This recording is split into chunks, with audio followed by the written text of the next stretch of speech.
All right, now we've got some exciting news for you today. A couple coming from Netflix and one from Sci-Fi. Now, Stranger Things 5, the upcoming Terminator anime, and a whole lot more, all in today's fix.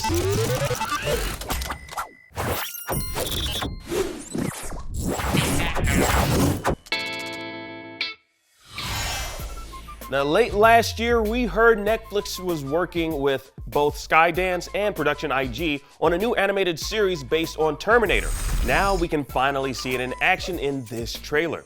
And not only is the release date pretty soon, it also is a nice in-universe reference. August 29th, as any T2 fan can tell you, is the date Skynet launched the nukes that became known as Judgment Day. Now, of course, that Judgment Day took place in 1997, so it's technically the 27th anniversary of the Judgment Day that was hypothetically prevented in that timeline. Now, anyway, in the animated series, we'll be introduced to a slew of new characters, including one, Malcolm Lee, who apparently is a scientist working to launch an AI to rival Skynet's impending attack on humanity. Now, this series will jump from 2022 to 1997, the future events and those that took place in the past. Now, much like the movies, we'll see a soldier travel back in time in an attempt to protect this individual from potential danger, as he'll be hunted by robotic assassins from the future. As for whether or not John or Sarah Connor will appear in the series, well, it doesn't seem likely, as Zero takes place primarily in Japan, but you never know. Now, from the synopsis, it seems like Netflix is taking a different direction with this one, but all will be revealed on the streaming service come August 29th.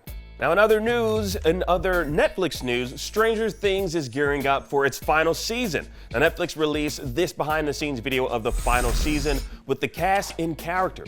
It's so crazy that this series started when some of the cast members were 10 years old. I think, 11 was 10, and now 11 is 20. Y'all get what I'm saying. That's her character's name. Man, anyways, a series like this always had an expiration date on it, as the young cast members were bound to get older and start showing their age. So it'll be interesting to see how it all wraps up and concludes in the final season. And finally, speaking of final seasons, Reginald the Vampire is canceled on Sci-Fi. Sorry, I'm laughing. It's just that I didn't even expect it to get a second season. Oddly enough, though, it got canceled just a week after its season 2 finale. And honestly, it really shouldn't come as a surprise to anyone, especially if you've actually watched episodes of the show. I mean, just take a look at this scene. Turn around. Every now and then I get a little bit tired of listening to the sound of my tears. Turn around.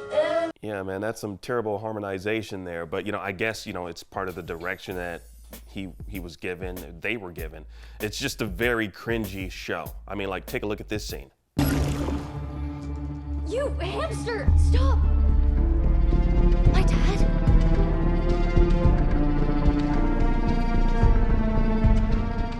Yeah, her dad's a hamster. I'm just kidding. He's a shapeshifter. But you know what? Still, this show had that energy that y'all remember from the 2000s, like that live action Fox Kids show type energy. But it was made for adults, which is weird. I doubt anyone is even gonna be pouring one out for this series. But shout out to the actors though, because they gave it their best shot. And that was your fix of entertainment news for today. I'm Akeem, and thank you for watching. Now that you're caught up on today's news, please check out our previous episode. Download the IGN app on all your devices, and for everything else, stick with IGN.